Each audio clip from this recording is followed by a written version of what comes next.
एक अमीर औरत थी जिसका वजन 500 किलो से ज्यादा था, लेकिन फिर भी उसने बहुत पैसे खर्च करके एक जादुई शीशा खरीदा क्योंकि वो अपनी खूबसूरती को लेकर बहुत दिखावा करना चाहती थी। उस शीशे में वो खुद को बहुत पतली, सिर्फ 80 किलो की दिखती थी। जब वो घर आई तो हर दिन 3 घंटे तक उस शीशे के सामने खड़ी होकर खुद को निहारती थी और उस पर फिदा हो जाती थी।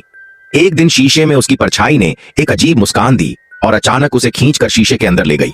अब वो जादुई लड़की असली दुनिया में आ गई और अमीर औरत शीशे के अंदर चली गई। अब वो लड़की अमीर औरत के महल जैसे घर में अकेली रहने लगी। उसने अलमारी खोली और महंगे कपड़े देखने लगी, लेकिन सारे कपड़े बहुत बड़े थे और कोई भी उसे फिट नहीं आ रहा था। तभी उसके दिमाग में एक तरकीब आई। उसने कपड़ों को शीशे के अंदर फेंक दिया। कुछ ही पलों में शीशा उन कपड़ों को उसकी फिटिंग में बदलकर बाहर निकालने लगा। लालच में आकर उसने घर की और भी चीजें शीशे में डालनी शुरू कर दी। थोड़ी ही देर में घर पूरी तरह बदल गया, एकदम नया और शानदार बन गया। फिर उसने एक फोटो देखी जिसमें अमीर औरत का पति एक बौने जैसा छोटा कद वाला आदमी था। वो लड़की चालाक बन गई, उसने वो फोटो भी शीशे में डाल दी। अब उसका पति एक हैंडसम नौजवान बन गया। उसी समय दरवाजे पर दस्तक हुई और वो हैंडसम पति एक खूबसूरत लड़की के साथ घर आया।